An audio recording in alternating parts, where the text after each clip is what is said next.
Le prince Charles pourrait lancer une tournée du Commonwealth afin de gagner du soutien dans les pays qui pourraient vouloir devenir une république, a affirmé un expert royal.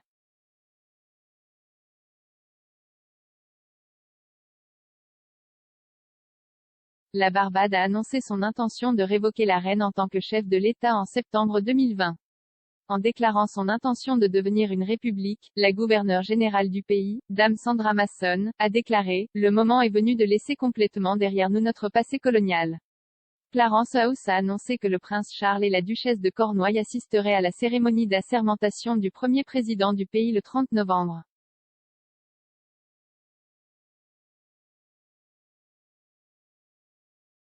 L'expert royal Russell Myers a parlé de l'événement sur Pod Save the Queen.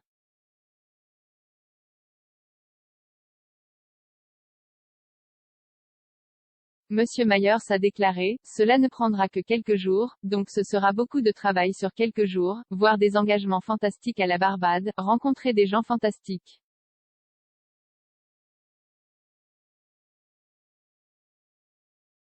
La cérémonie a lieu le 30.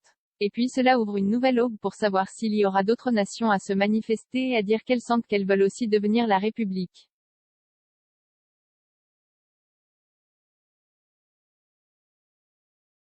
J'imagine que l'Australie sera l'une des principaux, pour être honnête.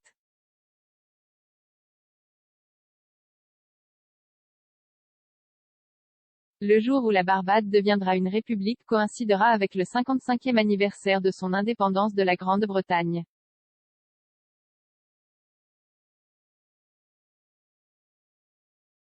Il y a 15 autres pays du Commonwealth en plus du Royaume-Uni où la reine reste leur souveraine.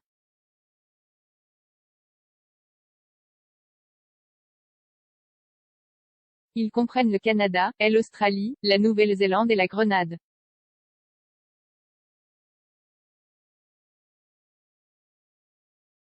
Le prince Charles et la duchesse Camilla sont actuellement en tournée royale en Jordanie et en Égypte.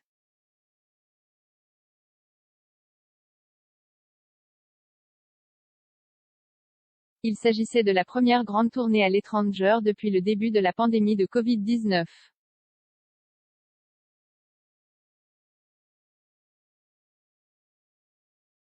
Le couple est arrivé en Jordanie plus tôt dans la journée pour commencer la visite de 4 jours.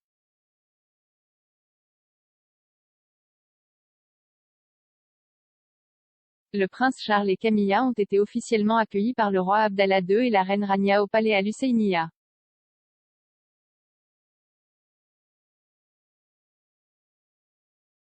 Il a été rapporté que le prince de Galles avait parlé à la reine au téléphone avant le voyage pour obtenir sa bénédiction.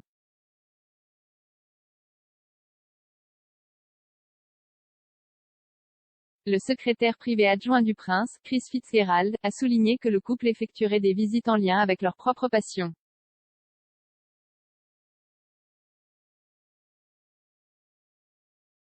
Le changement climatique serait l'un des thèmes principaux de la visite après le sommet COP26 à Glasgow, mais aussi l'autonomisation des femmes et les efforts pour préserver le patrimoine culturel.